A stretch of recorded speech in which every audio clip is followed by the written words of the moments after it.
Jangan lupa untuk subscribe dan nyalakan lonceng notifikasinya. Dari karyawannya Pak. Jadi contoh Pak, kita kan bawa kontainer nih, kosongan lah ataupun mengambil kosongan. Nah, kita laporan kan, diambil lah. Itu harus ada uang titip, dia bilang kuliah ya. Atau 5.000 paling apanya kadang-kadang 15.000, ada 20.000 Pak. Itu kalau nggak dikasih, masih dikerjakan. Cuma diperlambat. Alasannya, dulu yang ada duitnya kayak Pak Polri, selamat pagi. Ya, ini saya di Tanjung Priok, ada keluhan, banyak keluhan dari para driver kontainer yang berkaitan dengan pungutan liar, pungli di Fortune, di MT-60, One, kemudian di Depo Dwipa. Pertama itu. Yang kedua juga kalau pas macet itu banyak driver-driver yang dipalak sama preman-preman. Ini keluhan ini tolong bisa diselesaikan. Itu aja, Pak Polri. Ya. Ya, terima kasih. Makasih. Ya, oke. Nggak apa-apa. Ya, itu aja.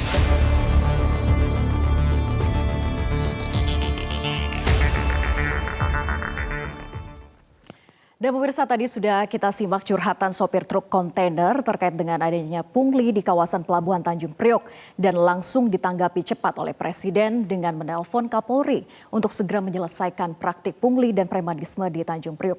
Namun hal yang sama juga pernah dilakukan Presiden Jokowi pada tahun 2016 dan kita simak datanya berikut ini.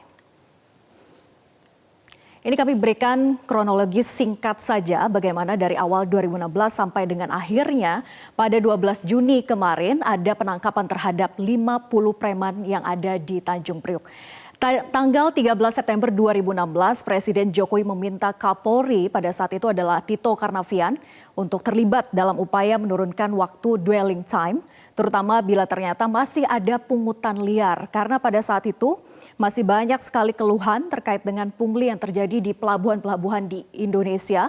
Dan terlebih lagi dwelling time pada saat itu belum mencapai sampai dengan saat ini, yaitu 2 sampai dengan 3 hari.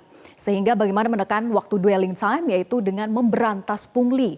Karena disitulah permainan di pelabuhan itu terjadi. Nah kemudian pada 21 Oktober 2016, Presiden tanda tangani Perpres nomor 87 tahun 2016 tentang Satuan Tugas Sapu Bersih Pungutan Liar. Jadi dibentuk Satgas atau Saber Pungli ini agar bisa melakukan pengawasan di pelabuhan. Nah kemudian pada 11 Juni 2021 Presiden Jokowi menelpon langsung Kapolri Jenderal Listio Sigit Prabowo untuk berantas pungutan liar dan premanisme berdasarkan keluhan dari sopir kontainer yang didengarkan langsung oleh Presiden Jokowi. Dan hasilnya pemirsa pada 12 Juni 2021, mohon maaf ini kami salah tulis, ini sudah ada 50 orang pelaku pungli atau premanisme yang diamankan oleh pihak kepolisian. Kita lanjut data berikutnya. Nah, kalau dilihat pungutan liar yang berdampak pada high cost transportasi barang di Indonesia, di mana kalau menurut Ketua Umum Asosiasi Logistik Indonesia bahwa biaya pungli itu capai 10% dari tarif sekali jalan truk ke arah Pelabuhan Tanjung Priok. Dengan estimasi untuk sekali jalan saja satu kontainer dengan satu truk ini adalah biayanya sampai dengan 1,5 juta rupiah. Maka punglinya kalau 10% dari 1,5 juta adalah 150.000 rupiah. Dan itu sepanjang jalan yang dilalui oleh truk ini dimintai pungli. Nah kemudian menurut Dewan Penasihat FBTPI bahwa dalam sehari ada 12.000 truk masuk ke Pelabuhan Tanjung Priok. Nah jika kita lihat dan mengestimasikan ini maka simulasinya adalah bahwa jika 10% dari tarif sekali jalan truk itu adalah Rp150.000, maka 12.000 dari setiap lintasan truk yang terjadi di Pelabuhan Tanjung Priok, maka dikalikan dengan Rp150.000, sehari itu bisa sampai 1,8 miliar rupiah yang bisa didapatkan oleh preman yang ada di kawasan Tanjung Priok. Nah, sementara itu untuk waktu dwelling time yang ada di Pelabuhan Tanjung Priok atau waktu bongkar muat barang, ini sampai dengan Mei 2020 kisaran angka 2,5 hari sampai dengan 3 hari untuk di kawasan Tanjung Priok, Jakarta. Namun jika sebetulnya tidak ada pungli, maka dwelling time ini bisa lebih ditekan lagi, bisa lebih cepat tanpa ada masa tunggu yang begitu lama. Nah, arus peti kemas atau TEUS di ASEAN untuk Indonesia sendiri berada di peringkat ketiga. Setelah sebelumnya ada yang berada di peringkat pertama adalah Singapura, kemudian juga Malaysia. Indonesia berada di peringkat ketiga dengan kisaran sekitar hampir 15 juta TEUS. Ya, nah kemudian kita lihat lagi. Dan pemirsa, itulah tadi gambaran bagaimanakah kronologi sebetulnya bongkar muat barang yang ada di Indonesia dan waktu ataupun juga dwelling time yang terjadi di pelabuhan dan begitu masifnya aksi premanisme yang terjadi di pelabuhan khususnya di Tanjung Priok. Dan pemirsa, untuk membahas persoalan pemberantasan pungli dan dampaknya terhadap mahal dan lamanya transportasi barang di pelabuhan, kita sudah bergabung bersama dengan pakar kebijakan publik Agus Pambagio lewat sambungan Zoom. Selamat pagi Pak Agus. Selamat pagi ya. Iya, Pak Agus, ini kan berawal dari curhatan seorang sopir truk kontainer kepada Presiden Jokowi. Haruskah diawali dengan curhatan terlebih dahulu, baru pungli ini diberantas, Pak Agus? Ini berita kuno ya, sudah sangat lama Indonesia itu ya beginilah. Dan pungli itu tidak saja dilakukan oleh preman tidak berseragam, preman berseragam pun ada ya. Dan itu ada setorannya kemana. Nah begini, ini kan Perpres 86 2017 kalau saya tidak salah. Saya periode pertama zaman Pak Wiranto, saya itu tiba-tiba dimasukkan kepada tim ahli saber pungli. Ya kan, saya tidak tahu bagaimana, saya tidak pernah dihubungi, tiba-tiba nama saya muncul, lalu saya hanya rapat 2 kali, saya mengundurkan diri. Karena nggak jelas kerjanya. Nah saya khawatir yang dibentuk Pak Mahfud ini juga menjadi tidak jelas, angin-anginan. Kalau pungli itu sudah dari pelabuhan, nanti di jalan kena, nanti di gudang penyimpanan kena, dan seterusnya. Makanya yang namanya overdimensi, overload itu, odol itu tidak pernah bisa dibereskan. Persoalannya adalah pungli. Ya, jadi maksudnya angin-angin itu hanya ketika ada yang curhat saja, kemudian Presiden sidak ke sana, lalu berantas beberapa waktu, namun setelah itu kembali lagi, pungli lagi. Betul. Iya, ya begitu sepanjang Republik ini kan selalu begitu. Akan dibereskan ketika ada yang mengadu pada pejabat yang berwenang. Setelah itu ya hilang, paling seminggu, 2 minggu paling lama kembali lagi. Nah karena tipe itu tadi dia masif, jadi lingkaran setan. Tidak hanya premannya ditangkap 50 orang, enggak, itu di atasnya banyak itu.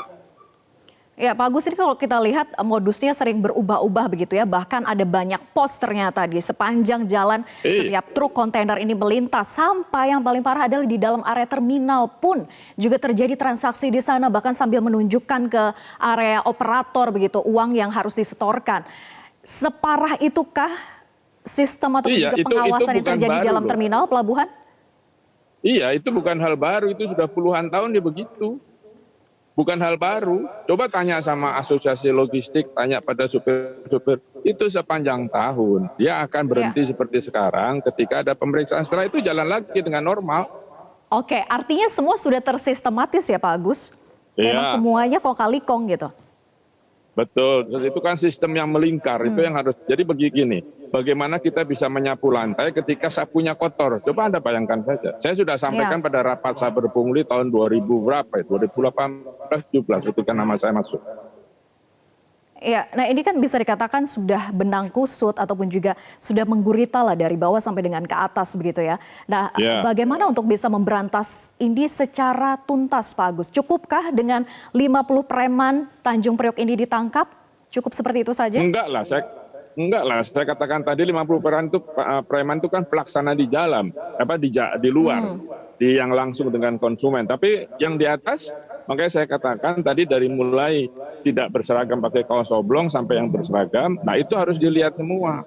Catatan saber pungli tahun 2017 itu ada semuanya, tapi saya nggak tahu apakah ditindak atau tidak, karena saya sudah tidak aktif, karena saya nggak tahu kok tiba-tiba nama saya masuk gitu loh. Ya, tapi untuk menempatkan pekerja outsourcing di tempat-tempat yang strategis dan juga berisiko pungli sangat tinggi, apakah ini memang juga sudah direncanakan dengan baik? Ya gini kan di pelabuhan ini pungli ini yang merusak sistem logistik di Republik ini. Tidak akan pernah beres ketika pungli ini hilang. Kan kita semua ada Pak Listio kan katakan Kapolri akan menggunakan kamera baik lalu lintas maupun semua supaya bisa dimonitor gitu ya. Nah, kamera itu kan cukup mahal, kita kena Covid jadi pasti belum terbeli. Tapi intinya niat itu saja dulu. Dan kalau angin-anginan begini percuma, kita tunggu aja 2 minggu lagi kita cek, teman-teman wartawan cek ke sana masih ada nggak? Pasti muncul lagi. Itu sudah kayak apa ya? Kayak kita makan nasi 3 kali sehari gitu. Oke, tapi kan ini kita bagaimana mencari solusinya gitu Pak Agus. Kalau misalnya diganti outsourcing ini dengan pegawai tetap, artinya lebih memudahkan dari sisi controlling dan juga punishment. Kenapa pakai outsourcing? Kan Undang-Undang 13 mengatakan kalau dia pegawai tetap, ketika dia diberhentikan itu pesangon yang harus diberikan itu besar sekali, makanya muncul outsourcing. Sebetulnya tidak masalah dengan outsourcing, asal pengawasannya ketat di lapangan. Nah, yang mengawasi ini juga sekali lagi harus bersih. Jadi tidak bisa menyapu lantai yang kotor dengan sapu yang kotor, jadi susah. Oke, nah ini kan Polri akan bentuk tim berantas pungli Tanjung Priok. Padahal sebelumnya sudah ada tim Saber Pungli begitu. Nah, apakah ini bisa membuat kita optimis akan ada perubahan yang begitu signifikan untuk bisa menuntaskan aksi premanisme dan pungli ini? Kalau kita kan hidup harus berpandangan positif ya. Tapi kalau modelnya masih seperti sekarang, perpresnya tidak dijalankan dengan baik, kemudian juga hukumannya tidak ada, kan harusnya yang di bawah ditangkepin, tapi dicari terus petugas yang berseragam itu siapa? Nah, itu diberhentikan dari jabatannya. Tidak hanya digeser, berhentikan, karena itu sudah menyusahkan publik. Nah, kalau bisa sampai begitu, baru saya rasa bisa berkurang. Baik, berantas sampai ke akar begitu ya, bukan hanya dengan menangkap 50 preman dan bukan hanya membentuk satgas saja. Itu kayak pemulung yang yang di jalan kan pemulung nyetor juga gitu. Baik, terima kasih Pak Agus Pambagio, Sama-sama. pengamat kebijakan publik sudah bergabung sama kami di Metro Pagi Prime Time.